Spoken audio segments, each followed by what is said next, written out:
እንኳን ለጌታችን ለመድኃኒታችን ለኢየሱስ ክርስቶስ የትንሣኤ በዓል በሰላም አደረሳችሁ። ልጃቸው ወደ ትምህርት ቤት እንዳትመጣና ትምህርቷን እንድታቋርጥ አድርገዋል። ለምንድን ነው እሱ ትምህርቴን የማቋርጠው? እኔ እኮ መማር ፈልጋለሁ። ሴት ልጅ ቤተሰቦቿን ካላገዘች ምን ጥቅም አላት? እሳቱን ቆስቆስ አርጊ የጓዳውን ወቂ። እሺ ከትምህርት ቤት ማስቀረታቸው አግባብ ስላልሆነ ወንድ ልጆቱንስ አስቀመውታል ትምህርት? ወንድ ልጄማ ጀግና ነው። ማን ነው የሚያስገድደን? ግዴታ የሚባለው ነገር በልጃችን ማዘዝ አንችልም። ስለዚህ ሴት ልጃችንን ወደ ትምህርት ቤት አንልክም ነው እያላችሁ ያላችሁት።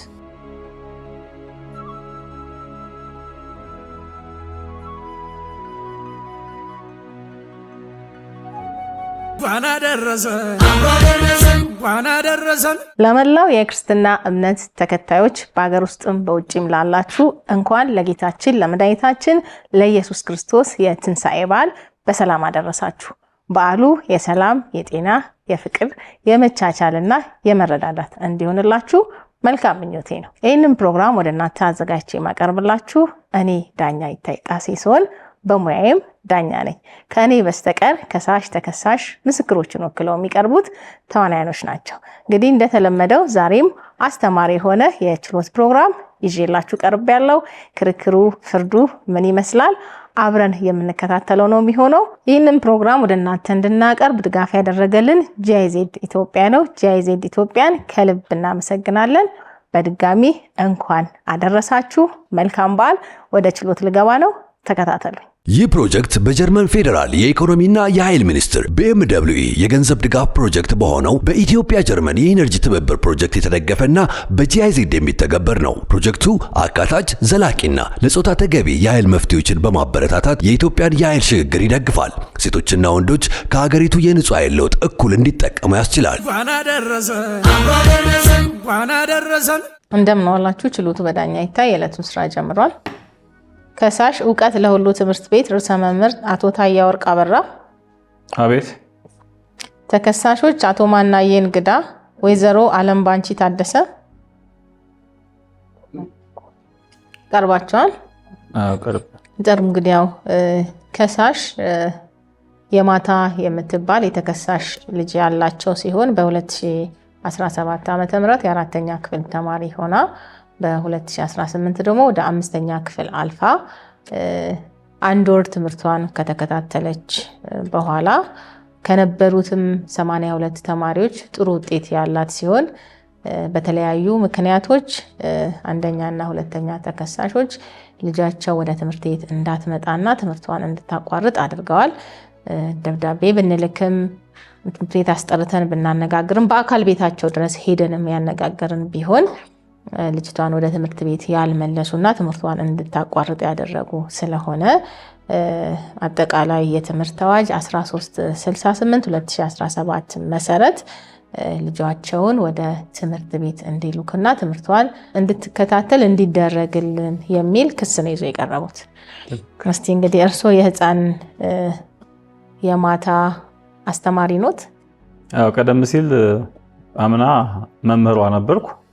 ግን ዘንድሮ ደረጃ እድገት አግኝቼ የትምህርት ቤቱ ርዕሰ መምህር ሆኛለሁ። እስቲ እንግዲህ ትምህርት ያቋረጠችው 5ኛ ክፍል ከጀመረች ከአንድ ወር በኋላ ነው የሚል ነው በክሶት ላይ የገለጹትና ያቋረጠችበትን ምክንያት ያውቁታል? ምንድን ነው ትምህርቷን ልታቋርጥ የቻለችበት ምክንያት? እሺ፣ መጀመሪያ ከትምህርት ቤት ስትቀር በህመም መስሎን ነበር። በኋላ ግን የእሷ ወንድም 8ኛ ክፍል ተማሪ ያለኛ ትምህርት ቤት የሚማር እሱን ጠርተን ስንጠይቀው አይ አባቴን ያስቀራት እንዳትማሪ ብሎ ነው ያለንና ለዚህ ነው ይሄን ጉዳይ ይዛኝ መጣ ነው። ክብርት ዳኛ ራሴን ስላመመኝ አንድ ጊዜ ይፈቀድልኝ። ኦኬ፣ እሺ። ኮፍያውን በህመም ምክንያት ነው? አዎ፣ ጭንቅላቴን ትንሽ ስላመመኝ ብርድ ነው። እሺ፣ ህመም ከሆነ ችግር የለም ይፈቀዳል። ክቡር ፍርድ ቤት እንግዲህ ከሞላ ተማሪ ያ ሁሉ ተማሪ ብዙ ተማሪ በርካታ ባለበት ከኔ ልጅ ላይ ትኩረት እንዴት እንደተደረገ ሊገባኝ አልቻለም። በዚህ ላይ ምን አስቀሩት? ምን አግብቶት ነው አባቴን ያስቀራት እያለ የሚቀባጥረው? ይችን ይዞ ነው ለካ እህቴ ለምን አትማርም እያለ የሚወተውተን። እርሶ እድል ሲሰጡት ያስረዳሉ፣ አያቋርጡ። እድሉ የሳቸው ነው፣ ይቀጥሉ። ከዚያማ አባትየውን ትምህርት ቤት አስጠርተን ለምን እንዳስቀሯት ጠየቅን። ይሄን ብቻም አልበቃንም፣ ቤቷ ድረስ ሄደን ሁለቱንም ወላጆቿን አናግረን ነበር።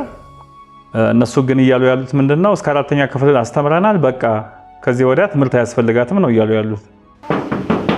ማን ነው? ተንሽ በር ክፈች። ማን ነው? እኔ ነኝ። ክፈች እስቲ ማታዬ። የማታ ወርቅ እንደምን አለሽ? ደህና ነሽ? እንደምን አለሽ? አባትና እናትሽ አሉ? እንዴት ዋላችሁ? እንዴ ደህና ዋላችሁ? ወይ አላሜዋ እንዴት ነህ? የማታ እናት ደህና ነው? ሰላም ናችሁ? የማታዬ ትምህርት ቤት አስተማሪ ሰላም ናችሁ? እንዴት ዋላችሁ? በእግዚአብሔር ምን እግር ጣለ ወንድም አለ እዚሁ ሲል ጠይቃችሁ ብዬ ነው። እሺ እሺ ቁጭ በሉ አባቴ። ኧረ በእግዚአብሔር የማታዬ እንዴት ናችሁ? ሰላም ናችሁ? እግዚአብሔር ይመስገን። እንዴት ነው ታዲያ የማታ እናት? ደህና ነኝ፣ ምንም አልል። አሁንማ ተመስገን እግዚአብሔር ይመስገን። አሁን ልጅቷን ከትምህርት ቤት ካስቀረው ወዲህ እንጨትም እሷ ትለቅምልኛለች፣ ውሃም እሷ ትቀዳልኛለች።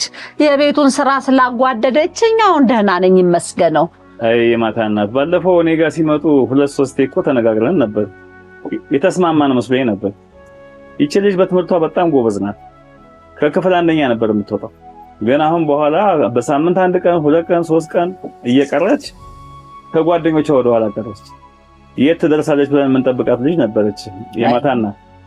አይ መምህር፣ እሷን ነው ትምህርት ቤት ልኬ የ2 ሰዓት መንገድ ከዛ ድረስ እስከምትመጣ ድረስ ልቤ ሰቀልላለሁ። አሁን ለሷን ስንት ሰው ያጫል፣ ስንት ሰው ይጠይቃል። እንደውም ተሰጣለች። አሁን የተሰጠች ልጅ ደግሞ መንገድ አንድ ነገር የሆነችብን እንደሆነ ውርደቱ ለኛው ነው ተመልሶ። ስለዚህ እንደዚህ ቤት ውስጥ ትስራ። ሞያውንስ መቼ ትማር እንዴ? ወንዶቹ ልጆች እየተማሩ እየመጡ ነው። እያስተማርኩ እኮ ነው። አልተከለከልን፣ ወንዶቹ ይማራሉ። ይኸውልህ እናቴ፣ ሴት ልጅ ማስተማር ህብረተሰብን ማስተማር ነው ሲባል አልሰሙም? ይቺ ልጅ ተምራ ነገ ጠዋት አገር መምራት የምትችል ልጅ ናት። ወንድ ብቻ ስለሆነ አይደለም፣ ሴትም ትልቅ ደረጃ ደርሶ ትልቅ ኃላፊነት የሚሸከሙ ብዙ ሴቶች አሉ፣ ጀግና ሴቶች አሉ። ይበቃል። ወንድ ልጅ ነው ትምህርት፣ ለወንድ ልጅ ነው። አይ ድሮ ቀረ እኮ አባቴ። የሴት ወንድ የሚባል የጾታ ልዩነት ዛሬ የለም። ሴትም ብትሆን ወንድም ቢሆን መማር አለባቸው። ደግሞም እኮ የዜግነት ኃላፊነትም እኮ እኔ ስላለብኝ ነው እዚህ ድረስ የመጣው። ልጆች መማር አለባቸው። በህገ መንግስቱም ላይ ተቀምጧል። ማንኛውም ወላጅ ልጁን የማስተማር ግዴታ አለበት። ስለዚህ እቺ ልጅ አድጋ ለትልቅ ኃላፊነት የምትደርስ ልጅ ባጭሩ መቅረት የለባትም። እንግዲህ ማስተማር ግዴታ ነው ብለሃል። ግዴታችን ተወተናል። በእናንተ ምክንያት እቺ ልጅ መሰናከል ያለባት አይመስለኝም። እኔም ቢሆን የዜግነት ኃላፊነት ስላለብኝ ነው እዚህ ድረስ መጥቼ አሁን እናንተን እየጠየቅኩ ያለው። እንዴ መምህር፣ የምን ግዴታ ነው ያለብን? እኛ ነን እኮ ከዚህ ሰፈርችን የምታክል ልጅ ያስተማርነው እኛ ነን። ሴት ልጅ እኮ ከ4ኛ ክፍል ከ3ኛ ክፍል የበለጠ ምንድነው የምትሰራው? ዶሮ ነው ትምህርት? እንጀራ መጋገር ነው? ዳቦ መድፋት ነው ለሴት ልጅ ትምህርት እንዴ? እሷ ትምህርቷን ጎበዝ ከሆነች አገር መምራት እኮ የምትችልበት ጊዜ ይመጣል። ሙያውን ከእናቷ ትማራለች። ምን ችግር አለው? እኔ ምን ልሁን? ትምህርት ጋር ለምን ይስተጓጎላል? ምንድነው ችግሩ? አሁን ባለፈው እልካለሁ ብለው አልነበረም? ለምንድን ነው ያስቀሯት? ከዛ በኋላ እንጨት እንዴት ልልቀም? እኔ በዚህ እድሜ አሁን የማታ እግዚአብሔር እችን ልጅ ሰጠኝ፣ እኔን እንድትረዳኝ ብሎ አስቦ ነው የሰጠኝ እግዚአብሔር። እንጨት ለቀማ ማን ይሄድ? ውሃ ማይቅዳ እንዴ? ማን ይስራልኝ ለኔ? አሁን በቀደም ለሕክምና እህቴ ቤት ከተማ ሄጄ ሁሉም የሚሰራው በኮረንቲ ነው። እንጀራውን በኮረንቲ ነው፣ ወጡ በኮረንቲ ነው። ከተማ ላይ እዚህኛ ሀገር አልገባ ኮረንቲው። በምን እንስራ እንግዲህ? እኔ ደከምኩኝ፣ ልጅቷ ታግዘኝ። ደግሞ ለባል የተሰጠች ልጅስ ደግሞ ይሄን ያህል መንገድ የ2 ሰዓት የ3 ሰዓት መንገድ እንደው መጓዝ አለባት? ያላቻ ጋብቻ በህግ እንደሚያስጠይቀው ታያቁም እንዴ? በዚህ እድሜዋ ልታገባ አትችልም፣ በህጉም አይፈቅድም። ለነገሩ አባቷ ከሰጠ ይሄ እንኳን የማይሆን ነገር ነው ለነገሩ። ይሄ አሁን የኮረንቲ ላሉት የውሃው የእንጨት ለቀማው ችግር አሁን እኛም የወላጅ ኮሚቴን ሰብስበን ከአካባቢው የመንግስት አካል ጋር ተነጋግረናል። መንግስታዊ የሆነ መንግስታዊ ያልሆነ ድርጅት ጋር ተነጋግረናል። ስለዚህ ሶላር የምታገኙበትን ኤሌክትሪክ እያመቻቸን ነው። ልጆቹ ችግር እንዳይገጥማቸው ደግሞ መንገድ ላይ ከኮሚኒቲ ፖሊሲንግ ጋር ተነጋግረናል። ጥበቃ ይደረግላቸዋል። ስለዚህ ልጃችሁ መማር አለባት። በእናንተ ምክንያት እድሏ ባይዘጋና ባይሰናከል ጥሩ ነው። ምን ያህል ከትምህርት ቤት እንደቀረች እንዳገለገለችን እኛ ነን የምናውቀው። አሁን እኔም ደክሜያለሁ እንደምታየው፣ እሷም ደክማለች። አሁን ከትምህርት ቤት ከቀረች ወንዝ ውሃ እየቀዳች እንጨት እየለቀመች ምግብ እያበሰለች ደህና ይዛናለች። እንግዲህ እኛ ከዚህ በላይ ማስተማር አንችልም። ግዴታ ደግሞ የሚያስገድደን የለም። ምናልባት በልጃችን በወላት ላይ ይሄን ያህል ካስተማርን በኋላ ማን ነው የሚያስገድደን? ግዴታ የሚባለው ነገር በልጃችን ማዘዝ አንችልም። ህገ መንግስት ላይ ተቀምጧል። የዜግነት ግዴታ ነው። ሁሉም ተማሪ መማር አለበት። ወላጅም የማስተማር ግዴታ ተጥሎበታል። ነገር ግን አሁን የምትሉት እናንተ አቅማችሁ ስለደከመ የሚያግዛችሁ ከፈለጋችሁ ለእናንተ ኑሮ ምቹ የሚሆን ነገር እኛ ደግሞ ተነጋግረን እናደርጋለን። ምንድነው መብራት ከገባ ውሃ ደጃችሁ ከገባ ምንድነው የሚፈለገው? ከዛ በኋላ ምንድነው ችግሩ? ስለዚህ እቺ ልጅ ተምራ ትልቅ ደረጃ ትደርሳለች። እድሏን አታሰናክሉባት ነው እያልኩ ያለው። መምጣታችሁ ጥሩ ነው። ሽምግልናውን ተቀብላን ደግሞም ሚስጥር አድርግልን እንጂ ለሰው ተሰጣን። ሴት ወንድ እያሉ ልዩነትም አይፍጠሩ። ዛሬ የሴት የወንድ የሚባል ነገር የለም። ዛሬ ሴቱ አገር የሚመራ ሴት ነው ያለው። ትልልቅ መስሪያ ቤት በኃላፊነት የሚመሩ ሴቶች አሉ። ስለዚህ የጾታ ልዩነቱን ይተውትና ይቺ ልጅ ወደ ትምህርት ቤት ይመልሷል። 18 ዓመት ያልሞላት ልጅ እድራለሁ ብለው እርስዎም በህግ እንዳይጠየቁ። ይሄ ያለ እድሜ ጋብቻ በህግ አይፈቀድም። ስለዚህ በአስቸኳይ ልጅቷን ወደ ትምህርት ቤት መልሷት። ይሄ ካልሆነ ግን እኔ የማደርገውን ነው የማደርገው። ከትምህርቷ በማስቀረቱ በህግ ይጠየቃሉ። እኔ የማደርገውን አደርጋለሁ። በዚህ ዝም አልለወትም። እውነቴን ነው የምነግረውት። እኔ የምነግረውት ሰኞ ወደ ትምህርት ቤት እንዲልኳት። ይሄ ካልሆነ እንግዲህ እንገናኛለን እዛ ማለት ነው። እሱስ እንደው እኔም እንደው ገብቶኛል። እንደው እውነት ነው። እንደው እስኪ እንግዲህ ነገሯቸው ለአባቷ ይንገሩ። ሴት ልጅ ከትምህርት ቤት ማስቀረት በህግ ያስጠይቃል። ደግሜ ነው የምነግረውት። እናንተም ትጠየቃላችሁ። ስለዚህ እስኪ የራስዎን ኑሮ ይዩ። ቢማሩ ኑሮ እንደዚህ የተጎሳቆለ ኑሮ ይኖሩ ነበር? አለመማሩ እኮ ነው። ይቺ ልጅ ደግሞ በትምህርቷ ጎበዝ ናት ብዬውታለሁ። ነገ ጧት ሀገር የምትረከብ ናት። ትልልቅ ድርጅት የምትመራ አቅም ያላት ልጅ ናት። በዚህ መወሰን የለባትም። ስለዚህ ሰኞ በአስቸኳይ ትምህርት ቤት እንዲልኳት። ይሄ ካልሆነ ግን ከትምህርት በማስቀረት ልጅን ያስጠይቃችኋል። እኔ ራሴ ፍርድ ቤት ነው የምከሳችሁ። ጨርሻለሁ። ደህና ዋሉ።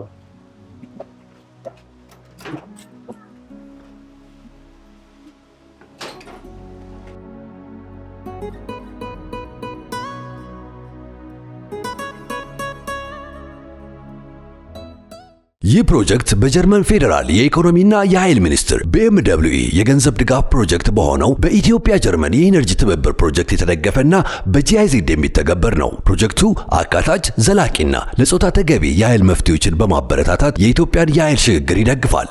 ሴቶችና ወንዶች ከሀገሪቱ የንጹህ ኃይል ለውጥ እኩል እንዲጠቀሙ ያስችላል። ክቡር ዳኛ፣ እኔ ልጄን ትምህርት ቤት እንጂ የላኩት ጉድፍቻ አይደለም የሰጠዋቸው። እባክዎት አያቋርጡ። እድል ሲሰጡት ይገልጻሉ። በመሀል እየገቡ አያቋርጡ። ትምህርት ቤቱ እስከ ስንት ነው የሚያስተምረው? ትምህርት ቤቱ ለጊዜው እስከ 9ኛ ክፍል ነው ያለው፣ ግን እስከ 12ኛ ክፍል ድረስ ለመቀጠል ግንባታ እየሰራን ያለ ነው። እንደውም እሱም ብቻ አይደለም፣ ከአንደኛ እስከ 6ኛ ክፍል አንደኛ ደረጃ ለሚወጡ ተማሪዎች ሁሉ አዳሪ ትምህርት ቤት እየገነባን ያለ ነው። እና ተማሪዎች ዛሬ በአሁኑ ሰዓት በጣም ብዙ ስለሆኑ በሁለት ፈረቃ ነው የምናስተምረው። ግማሹ የጧት ግማሹ የከሰዓት ነው እያስተማርን ያለ ነው። የተከሳሽ ልጅ በየትኛው ሽፍት ነው የነበረችው? ኧረ እሷስ በሁለተኛው ሽፍት ነበረች፣ ያው ከሰዓት በኋላ። የጠየቅኩት ከሳሽን ነው። እርስዎ አያቋርጡ፣ እድል እሰጦታለሁ። እድል ሲሰጡት በዛ ሰዓት ያስረዳሉ። እንዳሉት ነው። ልጅቷ የማታ ወርቅ የከሰዓት ተማሪ ነበረች። ይህ ጉድ ቀን ቶሎ አይመሽም አለ። ጭራሽ አዳሪ ትምህርት ቤትም ተሰርቶ አዳሪ ሴት ልጅ ታድራለች እንዴ?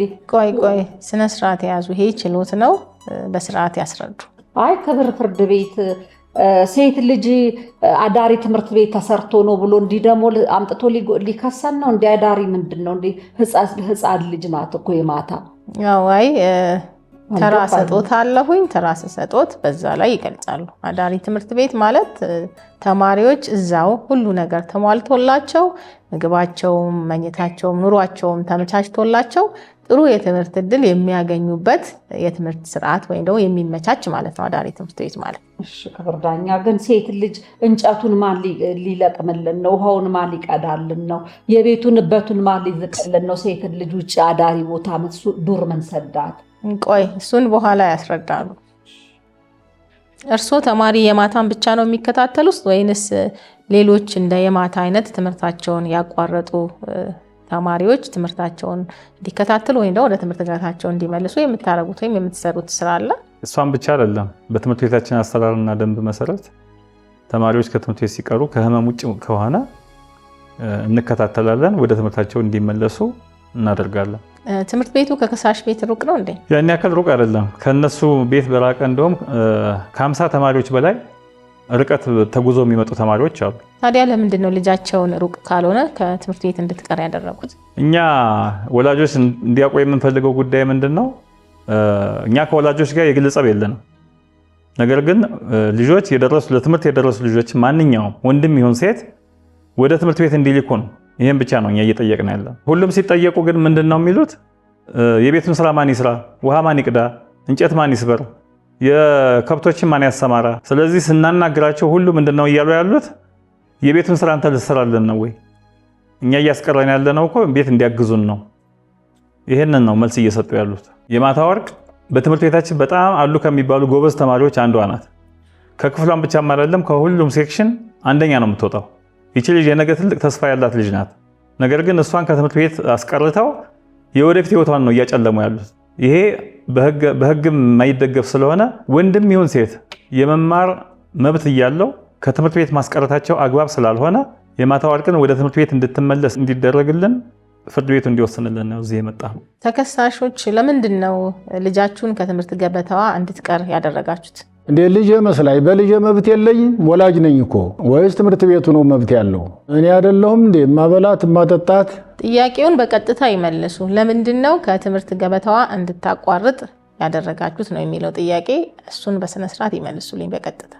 ድሮም እኔ ያስገባዋት ትምህርት ቤት ማንበብ መጻፍ እስከምትችል ድረስ ነው። ይኸው እሱን ጨርሳ 5ኛ ክፍል ገብታለች። አሁን ታዲያ እዚህ ወዲያ ምን ያስፈልጋታል? ነገ ስታገባ ማቋረጧ መቼ ይቀራል? ሲያገቡ ሁሉም አይደል የሚያቋርጡት? ምን አዲስ ነገር አለ በኛ ላይ? ከዚያ በኋላ ለእኔ ምን ታደርግልኛለች? ከዚህ በኋላ ግን እናቷን ብታግዝ አይሻልም? በቃ ማለት ነው ትምህርቷን ከ5ኛ ክፍል ጨረሰች ማለት ነው እንዴ? ሴት ልጅ ቤተሰቦቿን ካላገዘች ምን ጥቅም አላት? እናቷ እየደከመች ነው።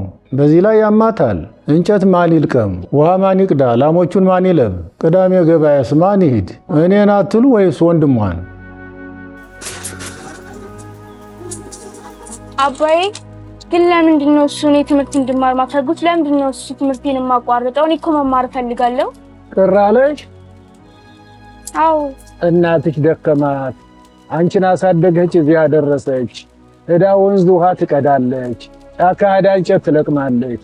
እንደገና ተመልሳ ደግሞ ምግብ ታበስላለች ለእኛና ላንቺ። ወግ ማድረግ ሳለሽ ድረን ኩለን ወግ ማድረግ እንድናይ እንፈልጋለን እና ይበቃሻል። ካሁን በኋላ ትምህርት አትማሪም አትሄጂም። ይሄ ውሳኔያችን ነው። ምናል እናትሽ ደግሞ ምን እንደምትል አላውቅም። ካሁን በኋላ የት ልትደርስ ነው? እንጨት ትሄጃለሽ፣ ውሃ ትቀጃለሽ፣ በኮሪት በእንስራ ከዚህ እንጨት ትለቅሚያለሽ፣ ለእናትሽ አገልግሎት ትሰጫለሽ። ትምህርቱ ደግሞ በቃ ካሁን በኋላ ከዚህ በኋላ ተማርሽ አልተማሪ የት ልትደርሽ ነው? በቂሽ ነው። ማይ አንቺ ትምህርት ሳቋርጥ ዝም ትይኛለሽ? አይ ልጄ እኔማ በተማሪ መሽጠላ ወድ ነበረ። ግን ምን ላድርግ? እንደምታዩ ጉልበቴ ደከመ። አንቺን የማታ የሰጠኝ ሲሳዬ ነሽ ልጄ። አንቺ ውሃን ብቀዳ ትግዥኛለሽ፣ ለእንጨቱንም ትለቅሚልኛለሽ። እኔ ደግሞ ብለቅመውስ መሽጠላው እንደ ያገሬው ሰው ልጅቷን ቁጭ አድርጋችን የምታክል ልጃገረድ ቁጭ አድርጋ እሷ እንጨት ትለቅማለች፣ እሷ ወፍጮ ቤት ትሄዳለች፣ እሷ ውሃ ትቀዳለች ነው የሚለኝ። በእኛ ሀገር ደግሞ መማር ለሴት ልጅ እንደውም ወንድ ልጅ ቢገፋ ቢማር አገር ይመራል፣ ለሌላ ነገር ለቁም ነገር ያደርሳል። አንቺ ካሁን በኋላ ደርሰሻል። እድርሻለሁ፣ ቆንጆ ባል አጋባሽና ትዳር ይዘሽ ትኖሪያለሽ። ይሄን አትቀበይም? ደስ አይልሽም እንዴ? ተው እስቲ እባክህ። አይዞሽ ልጄ፣ እንግዲህ እንዳገሩ ባህል እንደወጉ ነው። ምን እናድርግ ልጄ? ሴት ልጅ ወጣ አለች ተብሎ አገሬው ጥምድ ነው የሚያደርገን፣ ፊት አይሰጠንም። እችን ልጅ ምታክል ልጅ ቁጭ አድርገሽ ነው የሚሉን። እናቴ ልጄን ያዘለቅንሽ እኛ ሆነን ነው እንጂ ሴት ልጅ በቃ ይላሉ። አዎ እውነት ነው። ተረጅልን እስቲ በሰዓቱን ቆስቆሽ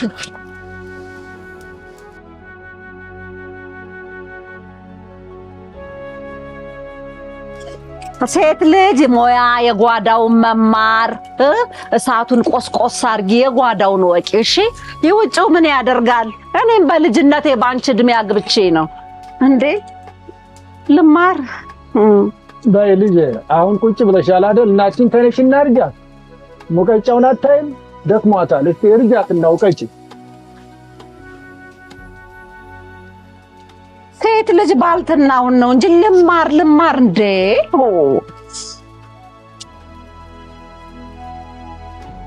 እኔ በተማሪ እንዳን አሁን ሁሉንም ሙቀጫይቱንም ምንቱንም ሁሉንም ለምደሽ ሁለተኛ ትምህርት አትጠይቂ አንቺ ዝም በይ እሺ።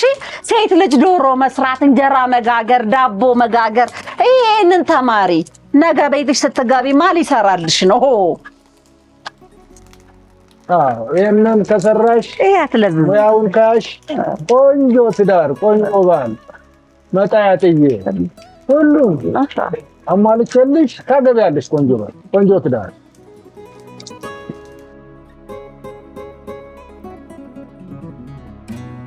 የማናት ልጅ አሉ እንዲህ ትምህርት ቤት ስትል ወይ ዶሮ አትሰራ ምን ሳትል ተዋረደች አሉ እናትየው።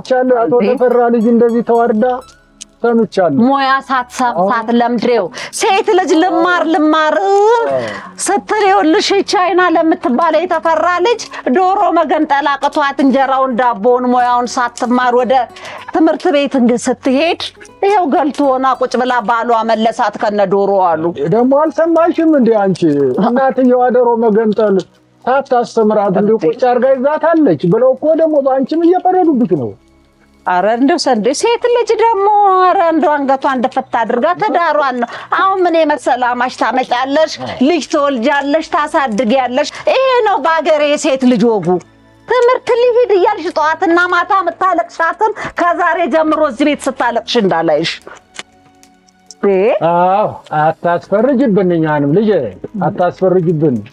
እናት ካዘነ አባት ካዘነ መጥፎ ነው። እናት ሲመርቅ አባት ሲመርቅ ለእናት ለአባት ስታገለጊ ነው ስትመረቂ ደህና ትዳር ሰጥቶሽ የምትኖሪ። የአገሬ ተረት ምን ይላል? እናትየውን አይተህ ልጅቷን አግባት ነው የሚለው። ወንድምሽ ይማር። አሁን ወንድምሽ ከትምህርት ቤት ሲመጣ ምሳውን አዘጋጅተሽ እንድታቀርቢለት። አሁን ይመጣል ከትምህርት ቤት መምጫው ነው። ግቢና ምሳውን ስሪና ወንድምሽን አብይው። ከዛሬ ጀምሮ እዚህ ቤት ትምህርት ቤት ልሂድ ብለሽ ስታለቅሽ እንዳለሽ አባትሽንም አታስቸግሪው እንዴ ልጄ። እናትሽን ያገባዋት ገና በ11 ዓመቷ ነው።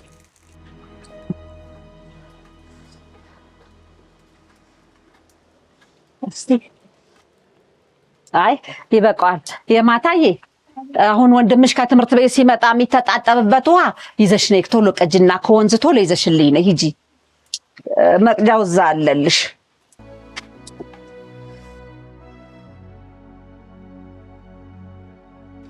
ማዚያውና መቅጃው ጆግ እዛ ጋር አለልሽ። ቶሎ በይ ወንድምሽ ሳይመጣ።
ይህ ፕሮጀክት በጀርመን ፌዴራል የኢኮኖሚና የኃይል ሚኒስቴር BMW የገንዘብ ድጋፍ ፕሮጀክት በሆነው በኢትዮጵያ ጀርመን የኢነርጂ ትብብር ፕሮጀክት የተደገፈና በጂአይዝ የሚተገበር ነው። ፕሮጀክቱ አካታች፣ ዘላቂና ለጾታ ተገቢ የኃይል መፍትሄዎችን በማበረታታት የኢትዮጵያን የኃይል ሽግግር ይደግፋል። ሴቶችና ወንዶች ከሀገሪቱ የንጹህ ኃይል ለውጥ እኩል እንዲጠቀሙ ያስችላል። እና ከትምህርት ያስቀሯት ለስራው ብለው ነው ማለት ነው? አዎ፣ ታዲያ ምን ላደርጋት ነው? አላግዳት። ምን በወለደች ያረፈች አይደለም የሚባለው። አድጋለች ደግሞ ብትማር ምን ትጠቅማለች ካሁን በኋላ? እርስዎ ጥቅም የሚሉት ምኑን ነው? አረ በፈጠሩት እንደሱማ አይበሉ እንዴ። ያያጓንጉልሽ ታምራ አይደል እንዴ ከተማ ገብታ ይሄው አስተማሪ ሆነችው። እኔማ ክብር ፍርድ ቤት ትንሽ በትምህርቷ ገፋ ብታደርግ እኔ አልጠላም ነበር። አይ አንቺ ዙዶ ስራ የት ይሄድልሻል? እኔ ረሰራልሽ ፈልገሽ ነው? እዚህ የመጣችሁት ለጭቅጭቅ አይደለም። ክስ በተከሰሳችሁበት ጉዳይ ላይ በስነ ስርዓት ለማስረዳት ነው። እናንተ ትልልቅ ሰዎች አይደላችሁ? በስርዓት ያስረዱ። ሁለተኛ ተከሳሽ ይቀጥሉ። ቆይ ትምህርት የምትሉት ሄዳ መማሯ ብቻ ነው እንዴ? መብራት እኮ ያለው እዛ እነሱ ትምህርት ቤት አካባቢ ብቻ ነው። ስትመለስ መንገዱስ ቢሆን ምን እንደሚገጥማት ሴት ልጅ ይታወቃል እንዴ? ጠለፋም እኮ እንደው ቀረ ተብሎ በመንግስትም በምንም ትምህርት ቢሰጥም ሙሉ ለሙሉ አልቀረም። ጠለፋ አለ። እቺ ጉብል ልጅ ህፃን ልጅ ልክ አትምጣ ልቤ ስቀል ብሎ የምጨነቀው ክብር ዳኛ፣ መብራት እኮ የለም፣ በጨለማ ነው የምትመጣ። በጨለማ ስትመጣ መንገድ ላይ ቢወስዱብኝስ ልጄን? ቆይ ሌላ ነገርስ ቢያደርጉብኝ? አካባቢው ላይ መብራት የለም ማለት ነው እንዴ? መብራትማ ያለው እዛው ትምህርት ቤቱ ግድም እኮ ነው ያለው። እንዴ እስክትመጣ ድረስ እኛ እኮ መጣች አልመጣች ልባችን ተጨንቆ ነው የምትደርሰው ልጅቱ። መንገድ ላይ አንድ ነገር ቢገጥማት ምንድነው የሚባለው? ስለዚህ ስጋት አለ ነው የሚሉት ክብር ዳኛ። እንዴታ የኛንም ችግር ይውልን እንጂ መብራት ያለው እዛች ትምህርት ቤቷ ብቻ ነው። እኛ ጋር መብራት የለም። መንገዱም ቤታችንም ጨለማ ነው። አዳሪ ትምህርት ቤትም የተባለው ተስፋ ነው እንጂ ገና ለልጆቻችን አልደረሰም። ትምህርት ለምን አቋረጠች እንደተባለው ሁሉ የኛንም ችግር እስቲ ክብር ዳኛ እንደ ሁላችሁም ተረዱልን። እስቲ አሁን ክብር ዳኛ እኔን ይዩኝ፣ አይኔ ያለቅሳል በጭሱ፣ እጄን ይዩቴው ምን እንደሚመስል ይዩት። እና እኛ እንደ ከተማው ለኛ መብራት ስጡንና እኛ ምንስራ፣ እኛ ምንሻሻል። ልጅቷን ትምህርት ቤት ውሰዱ፣ ትምህርት ቤት አምጡ፣ ትምህርት ቤት ማለት ሳይሆን እኛንም ከጨለማ አውጡን። እንዴ ሴት ልጅ እኮ እኛም እኮ እየተጨቆንን ነው። በጭስ ነው ያለነው። በስተርጅና ያው አይናችንም ጠፍቷል። ክቡር ዳኛ እችን ልጅ እኮ እግዚአብሔር ለኛ አይቶ የማታ ስሟንም የማታ ያልናት በማታ እንድትረዳን እንድታገለግለን፣ እንጨት እንድትሰብር፣ ውሃ እንድትቀዳልን፣ እንድትጋግር፣ እንድትፈጭ ነው። እንግዲህ ላሞቹንም ጉያ ገብታ እንድታልብ ነው ለእግዚአብሔር የሰጠን። ለኛ በስተርጅና የማታን የሰጠን። እንግዲህ እንደ ከተማው መብራት ቢኖር እኔ ቆሜ እንደ ሰዎቹ እንደዚህ ቆሜ አልጋግርም። በኤሌክትሪኩ ወጡን አልሰራም። ራስ ያዘጋጅቼ አልጠብቅም። እንደዛ ካልሆነ አሁን በአሁኑ ሁኔታ ወንድሟ ከትምህርት ቤት ስትመጣ አባትየው ከውጭ ሲገቡ ማን ያስተናግድልኝ ጎንበስ ቀና ብዬ? አሁን እኮ እናንተ የምትሉት እግዚአብሔሩ የማታ ሰጠን እንድታገለግለን፣ አታገልግላችሁ እያላችሁ እኮ ነው። እኔ አሁን ጉያ ገብቼ ማለብ እችላለሁ፣ እንጨት መልቀም እችላለሁ። ጢሱስ እንደው ያስኬደኛል ከመሸ። ስለዚህ እቺ ልጅ አታገልግል እኮ ነው አሁን እኚህ አስተማሪውም እያሉ ያሉት እኮ። ልጅቷ ለምን ታገለግላችኋለች ነው። እንደው ከመላ ሀገር የኔ ጉብል ብቻ ናት የታየችው ከትምህርት ቤቱ። ክብር ዳኛ የሀገር ልጅ እያስቀረ እየዳረ የሀገር ልጅ ላይ ሁሉ ያለ በእኔ መጥቶ ልክ ወንጀለኛ እንደ ወንጀለኛ በወለድኩ ባጠባው ባሳደኩ እንደ ወንጀለኛ ህግ ፊት የቆምኩበት ነገር እኔ እንደው በጣም ነው ያሳዘነኝ። ክብር ዳኛ የተከበረው ፍርድ ቤት እውነት ነው እንደሚሉት ችግር እንዳለባቸው የአካባቢ ማህበረሰብ የታወቀ ነው። ነገር ግን ልጅቷም ወላጆቿን አታግዝ እያልን አይደለም። ማገዙ ጥሩ ነው፣ ግን ትምህርቷን በማያስተጓጉል መንገድ ነው መታገዝ ያለባት። እኛም ደግሞ ይሄ በኤሌክትሪክ እና በውሃ ችግር ያለባቸውን ችግር አይተን የወላጆች ኮሚቴ ጋር ተነጋግረን ከመንግስታዊና መንግስታዊ ካልሆኑ ድርጅቶች ጋር ሁሉ ተነጋግረናል። ሶላር እንዲገባላቸው፣ ውሃ በአቅራቢያቸው እንዲኖር፣ እንደውም ደግሞ ማታ ስጋት አለ ላሉት ደግሞ ከአካባቢ ፖሊስና ከወረዳው ሰላምና ጸጥታ ጋር ተነጋግረን ጥበቃ እንደሚደረግላቸው ሁሉ ተነጋግረናል። ይሄን ሁሉ አስረድተናቸዋል። ስለዚህ የተከበረው ፍርድ ቤት የሚሉት ምክንያት አሳማኝ አይደለም እና የተባለው ችግር ሁሉ ቢኖርም ልጆችን ከትምህርት ቤት ማስቀረት ግን ፈጽሞ አይቻልም እና እኛም ይሄንን ችግር ለመቅረፍ ከአካባቢ ማህበረሰብ ከመንግስትና ከመንግስታዊ ካልሆኑ ድርጅቶች ጋር ሁሉ በጋራ እየሰራን ያለነው እና ልጅቷን ማስቀረቷ ተገቢ አይደለም። ወደ ትምህርት ቤት ሊልኳት ግድ ይላል። እኛንን የምናውቀው እንግዲህ ጨለማውን እኛንን እንግዲህ የምንኖርበት እኛ አይደለን። ጨለማውን እንዴት እንደምንራመደው የምናውቀው እኛንን። ሌላው ተማሪ እንዴት ብሎ ነው መጥቶ እየተማረ ያለው? ከነሱ በላይ ርቀት ቦታ ከ50 ተማሪ በላይ እየመጣ ይማር የለ እንዴ? ሁሉም በሀገራችን ትምህርተኛ 5ኛ ክፍል ነው አብዛኛው ሰው የሚያስተምረው። ወንድ ነው የሚማረው እንዴ? በእኔ ነው እንደሚጀመረው። በአካባቢው ላይ ጨለማ ሲሆን ጥበቃ የለም? አረ ወዲያ ክብር ዳኛ ጨለማ እኮ ነው። ጨለማው እኮ እንደዚህ ሰውና ሰው እንኳን አስተያይም እኮ። እስቲ መጀመሪያ ኮረንቲውን አምጡትና ከመንገዱ መብራት ከቤቱም ይሁን ከጭስም ከምንጨናበሰው አውጡን እስቲ መጀመሪያ። ደግሞ ብትማርስ መብራት የለ በጨለማ ይነበብ። በምን መታ ቁጭ ብላ በምን ልታጠና በምን ልታነበው ነው? ትምህርት ቤት ትማር ተብሎ ክስ የመጣበት በምን ትማር በምን ታንብብ? አረ ወዲያ ልኝቴ ደግሞ ተምራስ ቢሆን ደግሞ የት ልትደርስ ነው? ሴት ልጅ አይደለች እንዴ? የተከበረው ፍርድ ቤት ይሄ ወንድ ሴት የሚባል ነገር አይደለም። ሁሉም ዜጋ የመማር መብት አለው። ደግሞም ይቺ የማታ ወርቅ ይቺ የነሱ ልጅ በትምህርት ቤታችን እጅግ በጣም ጎበዝ ከሚባሉ ተማሪዎች አንዷ እሷ ናት። ስለዚህ ወደፊት ተስፋዋን ባያጨልሙባት መልካም። ደግሞ የሰፈሩን ሰው ኑ አግዙኝ ኑ እርዱኝ ብዬ ብል እሷ ልጇን ትምህርት ቤት ልካ እኛን አግዙን አለች ነው የሚባለው። ማን እሺ ይላል? ልጄን ትምህርት ቤት ልኬ የጎረቤት ኑ እርዱኝ ይባላል? እንደኛ ደከመን እኮ ነው የምንለው። ችግር ነው። ወንድ ልጅ ቢሆን አግብቶ እዛው የአባቱን ቄ ያስጠራል ተብሎ ቢማርም ምን ቢልም ይባላል።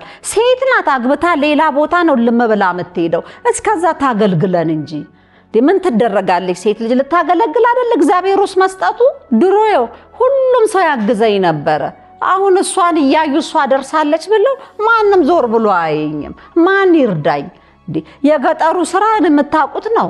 እዚህ ከብቱ አለ፣ እንጨቱ አለ፣ ውሃ መቅዳቱ አለ፣ እበት ማውጣቱ አለ። ስንቱን ላርገው እኔ በስተርጅና። ገና እኮ የማታን ስወልዳት እኮ ነው አረፍሽ ተገላገልሽ ከዚህ በኋላማ ፎይት ያለሽ ብሎ የአካባቢው ሰው ሁሉ የመረቀኝ እሷን ሳገኝ አይደል እንዴ? ታዲያ አሁን እሷን ትምህርት ቤት ልኬ እኔ ምን ልሆን ነው? ማይስራልኝ እንዴ? ወንድምየውስ ቢሆን ከትምህርት ቤት ሲመጣ ማን የሰራውን ይብላ? እሷ መታ ካልሰራች ቁጭ ብላ ሰርታ ካልጠበቀች። ያው እንግዲህ ያው ችግሩ ሊኖር ይችላል። ነገር ግን ችግሩን መፍታት ነው የሚሻለው ወይንስ ልጆችን ከትምህርት ቤት ማስቀረት ነው? አሁን እንግዲህ ከርዕሰ መምህሩም እየሰማን ያለነው ችግሮች ይኖራሉ። ባሉት ችግሮች ግን ተረዳርቶ ልጆችን ከትምህርት ቤት ማስቀረት እንደማይቻል ነው እየተነጋገርን ያለነውና ርዕሰ መምህሩም የተለያዩ ችግሮች አሉ። ነገር ግን ከመንግስትና መንግስታዊ ካልሆኑ ድርጅቶች ጋር በመሆን እንደ ስጋት የተነሱ ነገሮችን ለመቅረፍ በትጋት እየሰራን ነው እያሉ ያሉት። አረ እሷ አይቸግርም እንዴ? እሷ ብትማርች አልተማርች እሷን የሚጠብቃት ትዳር ነው። ትዳር ደግሞ የትምህርት ክፍል አይጠይቅ፣ የትምህርት ደረጃ አይጠይቅ። ምን ችግር አለ? እንደው እችን የመሰለች ጉብል ቄጤማ የመሰለች ልጅ እንደው አሁን ካሁኑ ጠያቂው ስንቱ ነው የሚጎርፈው? እችን የመሰለች ልጅ እንድራታለን፣ ትኳላለች፣ ትወልዳለች፣ የልጅ ልጅ ታሳየናለች። አትማርም። ክብር ዳኛ ፍርድ ይሰጠልን። ወንድ ልጆቱንስ አስቆመውታል ትምህርት? ወንድ ልጄማ ጀግና ነው። እሱ እኮ ቢሄድ በጨለማ ከጅብ ታግሎ አሸንፎ ወደ ቤቱ የሚገባ ጀግና ልጅ እኮ ነው። ደግሞ እንደ ጥንቸል እኮ ነው በሌሊት ተነስቶ ከብቶቹን አውጥቶ አሰማርቶ ወደ ትምህርቱ አብስ የሚለው። እንዴ ከሱ ጋር ምን እንዳደረገው ይሄና እሱን? እንዴ የማታ እኮ ሴት ናት። ስለዚህ ሴት ልጃችንን ወደ ትምህርት ቤት አንልክም ነው እያላችሁ ያላችሁት? አረ እኔ እንዳይቆጨኝ መብራቱን በቤታችንም በመንገዳችንም አስገቡልን መጀመሪያ። ከዛ በኋላ እኮ ስራው ይቀላል። በዚህ ላይ ደግሞ አሁን እሷም መጣች አልመጣች ተጠለፈችብን፣ ተወሰደችብን፣ አውሬ በላብን በጨለማ ስትደናበር ብለን ከምንሰጋ መብራቱን መጀመሪያ የውጭውንም የቤቱንም ኮረንቲ በደንብ ካለን ስራው ይቀላል እኮ። ክብር ዳኛ ስራው ከቀለለ ደግሞ የማታ ምን ታደርጋለች? እኛም እኮ እንልካት ነበረ። እኛ እኮ ከችግራችን አንጣር ነው። ወንዙ እታች ነው ተቀርቶ በጀሪካን እሷ እንኳን እየወደቀች እየተነሳች ነው ያንን ጀሪካን ተሸክማ የምትመጣው። ሩቅ ነው ወንዙ። እኔም ብሄድ አልዘልቀውም። ትማር ቢባልም ጨለማ ነው። ትስራ ቢባልም ቤት ውስጥ ቢባልም እሳቱ ጭሱ መከራ ነው። መጀመሪያ ከዚህ መከራ አውጡን እንጂ እንዴ አገር በለማበት ሰዓት የኛም በአገራችን በጌጣችን እርሶም ቢሆኑ አሁን እኛን ፍርድ ቤት እንደገተሩን ኮረንቲ ሰፈራችን ላይ አብሩልን። ከበራ በኋላ ምን ሐሳብ አለ? ክብር ዳኛ ተጨናበስን እኮ አይናችን ጠፋ እኮ። እንደው ትንንሾቹ ልጆች ጉብሎቹ ሁሉ በጭስ አይናችን ጠፋ። ሌሎቹ ልጆቻችን እጃችን የው ተቆራፈደ፣ ወገባችን የውበቱን ምኑን ወዲያ ምንልበት ወዲ ምንልበት ወገብ የለ። አቅማችን ሴቱ እኮ ደቋል። እንዴ ልጅ ካረዳ እንዴት ነው የሚኮነው? መብራቱ ከገባ መንገዱ ላይ መብራት ካለ ሴት ኤሌክትሪኩን ስኩት ይሄንን ኮረንቲውን ለኩሰን ካበሰልን ምን አለ? ያኔ ዓለምም አይደለም። የተከበረው ፍርድ ቤት ይቺ ልጅ አድጋ ለቁም ነገር ብትበቃ አለማወቃቸው ነው እንጂ እነሱንም ተረዳቸው ነበር። አሁን ያለውን ችግር ሳይሆን ማየት ያለባቸው ለትልቅ ኃላፊነት የምትበቃ ልጅ ናት። ስለዚህ የሚሉት ችግር እውነት ነው። ይሄንን እኛ እየሰራንበት ነው፣ ቅድም እንዳስረዳሁት ማለት ነው። ክብር ዳኛ መብራቱ የሚዘርጋልንና መጀመሪያ የኛንም ችግር ይረዱልን። ያው ከመብራት ጋር ተያይዞ የተማሪዎችን እና የወላጆችን ስጋት ለመቀነስ በትምህርት ቤታችሁ ምን እየተሰራ ነው? ይሄ ጥያቄ በሌሎችም ነዋሪዎች እየተነሳ ስለሆነ አሁንም እየሰራንበት ነው ያለ ነው። ነገር ግን ችግሩ እስከሚቀረፍ ድረስ ትምህርት ቤታችን እየሰራ ያለው ምንድነው? ልጆች ከትምህርት ቤት ወደ ቤታቸው ሲሄዱ በቡድን ሆነው እንዲንቀሳቀሱ የአካባቢውን ማህበረሰብ በማስተባበር የአካባቢ ጥበቃ እንዲደረግላቸውም እየሰራንበት ነው ያለው። ለማታ ወርቅ አልደረሰም እንጂ አሁን በቅርቡ ራሱ በየአካባቢያቸው ከአንደኛ እስከ 4ኛ ክፍል ትምህርት ቤት በቅርበት ራሱ ከፍተናል። ችግሮች አሉ፣ ችግሮች የሉም አንልም። ነገር ግን ይሄንን ችግር ተረባርበን በጋራ መፍታት እንጂ ትምህርት ቤት ልጆችን ማስቀረት መፍትሄ ሊሆን አይችልም። መብራት ራሱ ትምህርት ቤታችን አጠገብ የገባው በቅርቡ ነው። እስካሁን ድረስ መብራት የለም ብለን ስራ አላቆምንም፣ ትምህርትም አልቆመም። ችግሮችን ተጋፍጠን መፍታት ካልቻልን ሁልጊዜ ችግሮች አብረውን ነው የሚኖሩት። ቅድም እንደተናገርኩት ከመንግስታዊና መንግስታዊ ካልሆኑ ድርጅቶች ጋር እየተነጋገርን ነው። ይሄ የመብራት ችግር፣ የውሃ ችግር፣ የጸጥታው ችግር በቅርቡ መፍትሄ ያገኛል። ይህንን ቃል እንገባላቸዋለን። ስለዚህ ወንድ ሴት ሳይሉ ልጆቻቸውን ወደ ትምህርት ቤት መላክ እንዳለባቸው ብቻ እዚሁ ችሎት ፊት ውሳኔ እንዲሰጥልን እንጠይቃለን። ጥሩ እንግዲህ ያው ፍርድ ቤቱ የግራ ቀኛችሁን ክርክር አዳምጧል። መዝገቡን መርምሮ ውሳኔ ይሰጣል። መዝገቡን መርምሮ ውሳኔ ለመስጠት ተለዋጭ ቀጠሮ ተሰጥቷል። የዕለቱ ስራ በዚሁ ተጠናቋል። እንደምን ዋላችሁ። ችሎቱ በዳኛ ይታይ የዕለቱን ስራ ጀምሯል። ከሳሽ እውቀት ለሁሉ ትምህርት ቤት ርዕሰ መምህር አቶ ታዬ ወርቅ አበራ፣ ተከሳሾች አቶ ማናየ እንግዳ፣ ወይዘሮ አለም ባንቺ ታደሰ ቀርባቸዋል። ጥሩ ያው መዝገቡ የተቀጠረው ለውሳኔ ነው። ተመርምሮ ውሳኔ ተሰጥቷል። ውሳኔውን አነብላችኋለሁ። ተከሳሾች ልጃቸውን ወደ ትምህርት ቤት እንድትመለስና ትምህርቷን እንድትቀጥል የማድረግ ግዴታ አለባቸው ወይስ የለባቸውም የሚለው ጭብጥ ተይዟል። ተከሳሾች የተለያዩ ምክንያት ጠቅሰው ልጃቸው ወደ ትምህርት ቤት እንዳትሄድ ማድረጋቸው በሁለቱ ተከራካሪ ወገኖች የታመነ ነው። በኢፌዴሪ ሕገ መንግስት አንቀጽ 36 የህፃናት የመማር መብትን አስመልክቶ እንዲሁም አንቀጽ 35(4) ትምህርትን በሚመለከት መኖር ስለሚገባ የጾታ እኩልነት በስፋት አስፍሯል። በሌላ በኩል ኢትዮጵያ ተቀብላ ካጸደቀቻቸው ዓለም አቀፍ ህጎች አንዱ የህፃናት መብቶች ኮንቬንሽን ልጆችን በሚመለከት ሁሉም እርምጃዎች በፍርድ ቤቶችም ጭምር የህፃናት ጥቅም ቅድሚያ እንዲሰጠው ያሳስባል። ይህም በኢፌዴሪ ህገ መንግስቱ ላይ በግልጽ ተደንግጓል።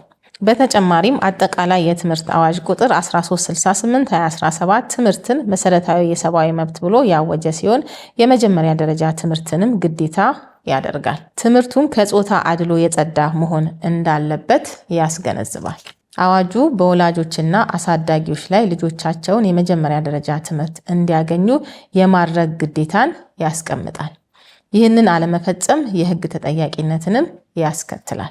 ትምህርት ቤቶችና የአካባቢው የትምህርት ባለስልጣናትም ይህን የሚመለከቱ ጉዳዮችን ለአስተዳደር አካላት ወይም ለፍርድ ቤቶች ሪፖርት ማድረግ እንዳለባቸውም ይደነግጋል። ስለሆነም ተከሳሾች ሴት ልጃቸውን በቤት ውስጥ ስራ ጫና በመፍጠር የትም አትደርስም በሚል በትምህርት ገበታ ላይ እንዳትገኝ በማድረግ እየተማረች የነበረውን ትምህርት እንድታቋርጥ ማድረጋቸው የተጠቀሱትን ሕጎች በግልጽ የጣሰ በመሆኑ ተከሳሾች ልጃቸውን ወደ ትምህርት ቤት እንዲመልሱ እና የማስተማር ግዴታ እንዲወጡ ያነሱትን የመብራት የጸጥታና የመሳሰሉ ችግሮችን በተመለከተ ያለውን ስጋት ከመቀነስ አንጻር ከሳሽ ከሚመለከተው አካል ጋር በመነጋገር ችግሩን እንዲፈቱ በማለት ውሳኔ ተሰጥቷል። ወጪና ኪሳራ ግራ ቀኛችሁ ይቻቻሉ። መዝገቡ ተዘግቷል። ወደ መዝገብ ቤት ይመለስ። የዕለቱ ስራ በዚህ ተጠናቋል።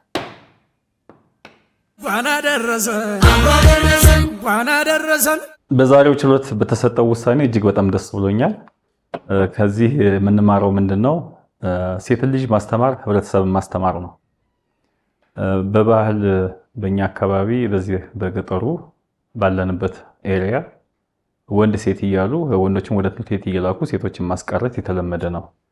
ይሄም የሆነበት ምክንያት ካለባቸው ማህበራዊ ችግር የተነሳ በመብራት በውሃ እና ከጸጥታ አንጻር በሚገጥማቸው ችግር ምክንያት በማቅረብ ሴት ልጆቻቸውን ከትምህርት ቤት ያስቀራሉ። ይሄ ግን ትክክል እንዳልሆነ በህገ መንግስቱም ቢሆን የመማር መብት እንዳላቸው ልጆች ወላጅም ሆነ አሳዳጊ የማስተማር ግዴታ እንዳለበት በህግ ተቀምጧል።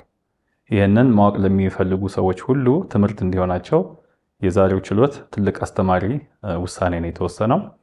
እኛም በበኩላችን በትምህርት ቤታችን በኩል ወላጅ ኮሚቴዎችን በማስተባበር እንደዚሁም መንግስታዊና መንግስታዊ ካልሆኑ ድርጅቶች ጋር ተገናኝተን የሶላር ሲስተም መብራት እንዲያገኙ እንዲሁም ውሃ በአቅራቢያቸው እንዲኖር የበኩላችን ጥረት እናደርጋለን።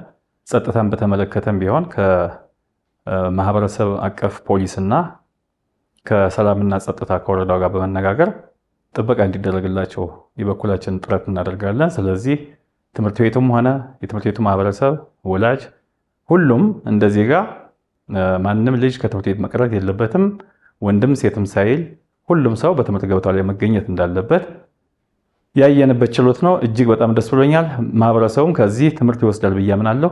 ወላጆችም በቤት ውስጥ ልጆች ስራ እንዲያግዟቸው ከፈለጉ ትምህርታቸውን በማይጎዳ መልክ ሊያግዟቸውና በአቅማቸው መስራት የሚገባቸውን ሊሰሩላቸው እንደሚችሉ የታወቀ ነው። ስለዚህ በዚህ ሰበብ ግን ልጆችን ከትምህርት ማስቀረት የህግ ተጠያቂነት እንዳለው መታወቅ ይኖርበታል። ማህበረሰቡም ከዚህ ትልቅ ትምህርት መውሰድ አለበት ብዬ አምናለሁ። አመሰግናለሁ። እንግዲህ ያው ልጅቷ መቁረጫ ልጃችን ናት። የማታም ያልናት ለዛ ነው የማታ ያልናትና እቤት ታገልግል ብለን ከትምህርቷ እንድታቋርጥ አድርገናት ነበረ። ያው ዳይሬክተሩ የትምህርት ቤቱ አስተማሪዋ መጥቶ ከሶን ፍርድ እንድናገኝ ተደርገናል። እውነት ነው። ሴት ልጅኛ አትማርም፣ ያው ማጀት ነው፣ የማጀቱን ስራ ትልመድ፣ የሚበልጠው የማጀቱ ነው በማለት ነው። መቼስ እኛም እናት አባት አይደለን።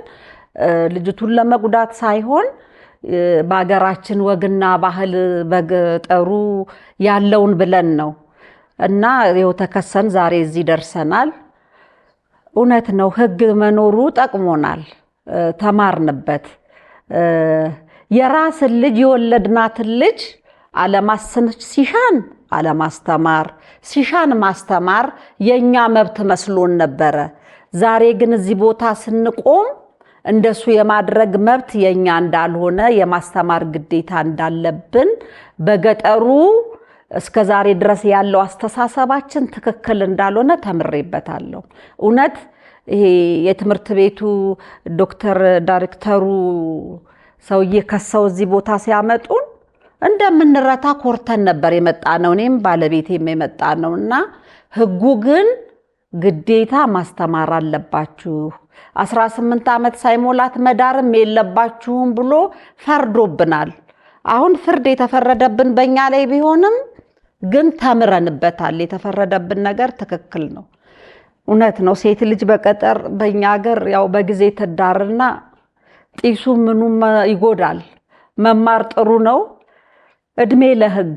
ህጉ በጣም አስተማሪ ሆኖ ብንረታም ብንሸነፍም እውነት ነው፣ ሀቅ ነው፣ አግኝተንበታል። እኔ በበኩሌ ተስተምሬበታለሁ። ህግ በዚህ መልኩ እንደሚጠይቀን አላወቅንም ነበርኛ።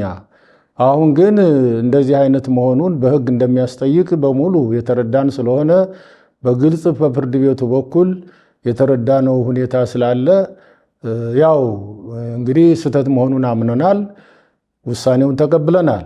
ሌላው ግን ከኛ ያየ ሴት ልጅ ያው ከትምህርት ማስቀረት ወንጀል እንደሚያስጠይቅ አምነናል። ሌላውም ከኛ እንዲማር ነው ትምህርት የምንሰጠው። ሴትም ልጅ ወንድም ልጅ እኮ እውነት እንደው እኩል እኮ ነው የተፈጠረው። እንደው የኛ የገጠሩ ባህላችንና ወጋችን ሆኖ ነው እንጂ ያው በ9 ወር ነው ሴትም ወንድም ልጅ የተወለደው እኩል ነው። ግን ወንዶቹን እንሰዳለን ወደ ትምህርት፣ ሴቶቹን ወደ ማጀት እናስቀራለን። ይሄ ደግሞ የኛ መብት መስሎን ነበረ። አሁን በዚህ በህግ ፊት ቀርበን ሲበየንብን ሁለታችንም ተምረናል። ከዛሬ ጀምሮ ልጅቷን ወደ ትምህርት ቤት ልንሰድ ለህጉም ለሁሉም ቃል ገብተናል፣ እንሰዳለን። በቃ እኔ ይሄንን ነው የምለው። በድጋሚ እንኳን አደረሳችሁ። በዓሉ የሰላም፣ የጤና፣ የፍቅር፣ የመተሳሰብና የመቻቻል እንዲሆንላችሁ መልካም ምኞቴ ነው። ውድ ተመልካቾቻችን ችሎቱን እንደተመለከታችሁት ነው። ከዛሬው የችሎት ውሎ የምንማረው ትልቁ ቁም ነገር የሴት ልጅ ትምህርት ለማህበረሰብ እድገት አማራጭ የሌለው መሰረት መሆኑን ነው። የሴት ልጅ ትምህርት መቋረጥ ማለት የአንድን ቤተሰብ ብርሃን ማጥፋት ብቻ ሳይሆን የማህበረሰብን ብሩህ ተስፋ በጨለማ መተካት ነው። በህግ ፊት የቤት ስራ በበዛበት ወይም መንገዱ ሩቅ ነው የሚሉ ሰበቦች የአንድን ህፃን ከትምህርት ገበታ ለማሰናከል በቂ ምክንያቶች ሊሆኑ አይችሉም። ወላጅነት የልጆችን የቤት ውስጥ ረዳትነት የመጠቀም ስልጣን ሳይሆን የተሻለን ነገን እንዲቀይሱ የትምህርት ዕድል በማመቻቸት የህይወት ብርሃናቸውን እንዲያበሩ የማገዝ ከባድ ኃላፊነት ነው። ድህነትን የምናሸንፈው ልጆቻችንን ከትምህርት ቤት በማስቀረት ሳይሆን በትምህርት በጥንካሬና በእውቀት ብርሃን ነገን እንዲቀይሩ በማብቃት ነው። ህግ ሁልጊዜም ለህፃናት መብትና ለእውቀት ብርሃን ዘብ ሆኖ ይቆማል የሚለው የዕለቱ መልእክቴ ነው። የተለያዩ ህግና የመሳሰሉ ጉዳዮችን ለማግኘት የዳኛ ይታይ የዩቲዩብ ቻናል ቤተሰብ ይሁኑ። ውድ ተመልካቾቻችን ይህ የህግ ጉዳይ ለሌሎች ሰዎች ተደራሽ እንዲሆን ሰብስክራይብ፣ ላይክ፣ ሼር በማድረግ የህግ እውቀታችንን እናዳብር እላለሁ። ከቀሪ ፕሮግራሞቻችን ጋር አብራችሁን ቆዩ። መልካም በዓል።